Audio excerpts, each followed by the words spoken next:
We're closing out our special week-long coverage on the power of water and bringing you to what's tantamount to a ghost story. California's record rain has put one of the most important places in America for our food supply at risk, and also it brought back a lake not seen in generations. And tonight, as warmer weather is here, there is concern that this situation could get even worse. In tonight's Prime Focus, we visit Tulare Lake and get a look at this slow-motion crisis playing out right before our eyes.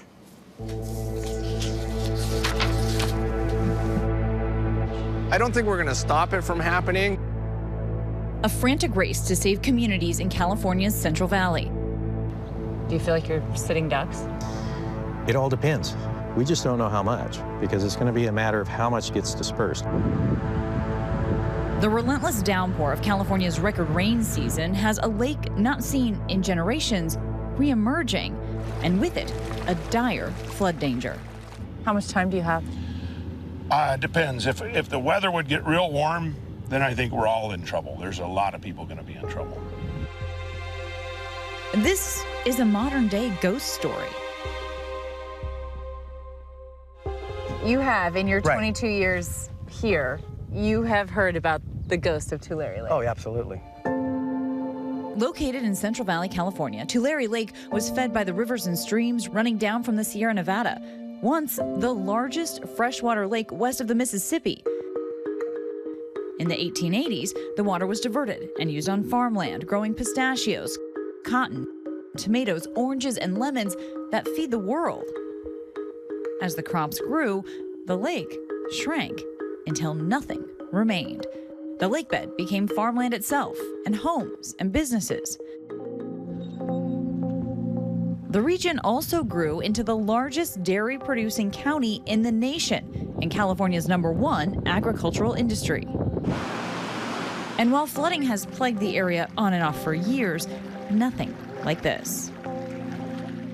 This is incredible. What you're seeing here is hundreds of little minnows, tiny little fish that are now growing right on top of a road because of Tulare Lake. Nothing could stop the water. Some levees broke and others cut by authorities, desperate to relieve the pressure of water inundating Tulare and Kings counties.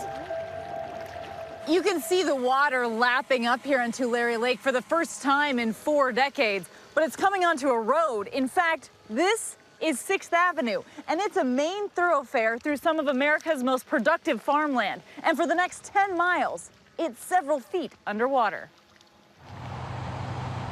And now, a new danger looms.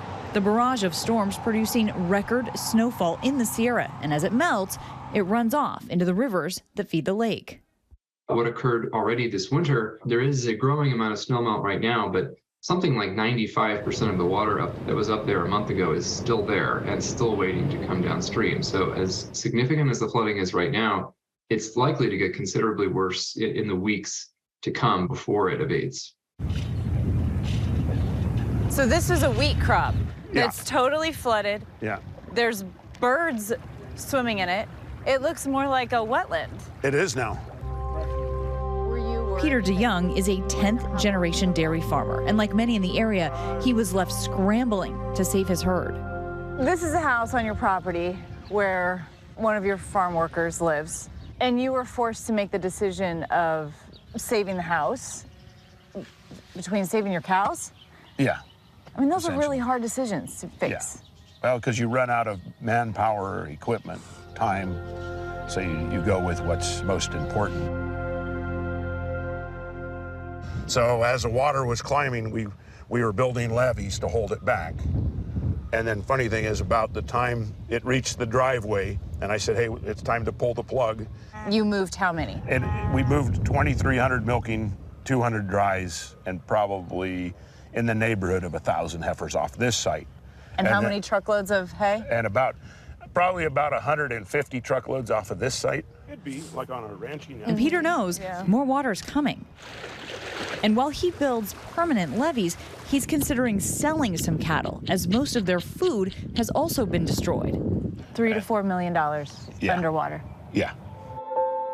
According to the USDA, agriculture is a more than $10 billion industry in Tulare and Kings counties. 18% of the entire country's pistachios are grown here, nearly 16% of our citrus. This is really the breadbasket of the world, especially for trees and vegetables, and pretty much everything a guy in New York eats on his plate comes from California. It could be years before the water dissipates and the crops can be replanted. There's going to be significant more flooding. Just 2 weeks ago, this area hadn't flooded? It had not.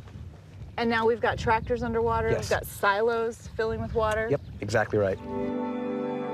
Climate change only exacerbating these extremes. I think that, in a climate change context, we do expect two major things to happen. We do expect to see more severe droughts in California as temperatures rise, as the atmospheric thirstiness increases, if you will. We also expect to see more severe floods. In fact, we do expect eventually to see floods that are considerably more severe and widespread than what we've seen this year. CAL FIRE also tasked with creating a critical exit route by raising this road 6 feet, allowing people in low-lying Allensworth and Alpaugh to escape.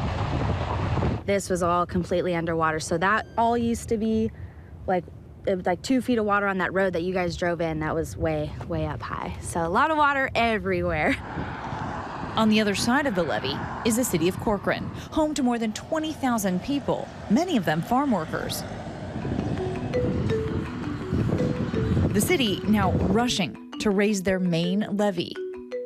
Is it fair to say that this problem is so massive that you've sort of had to create a singular focus in protecting Corcoran because there really isn't anything else you can do? Correct. Yeah, you can't stop this, right? It's impossible. You can't, it's natural. It's, I guess, the way God intended it for it to happen, and you can't stop it. And, they put dams up and for lakes, and as you see, it's still not stopping it. A generations-old ghost story, now a real-life nightmare. So, you believe in the ghost of Tulare Lake now, I bet? I do. Yeah, it's real.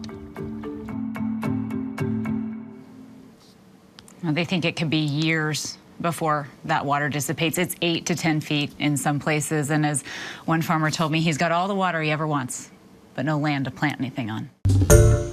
Hi everyone, George Stephanopoulos here. Thanks for checking out the ABC News YouTube channel. If you'd like to get more videos, show highlights, and watch live event coverage, click on the right over here to subscribe to our channel, and don't forget to download the ABC News app for breaking news alerts. Thanks for watching.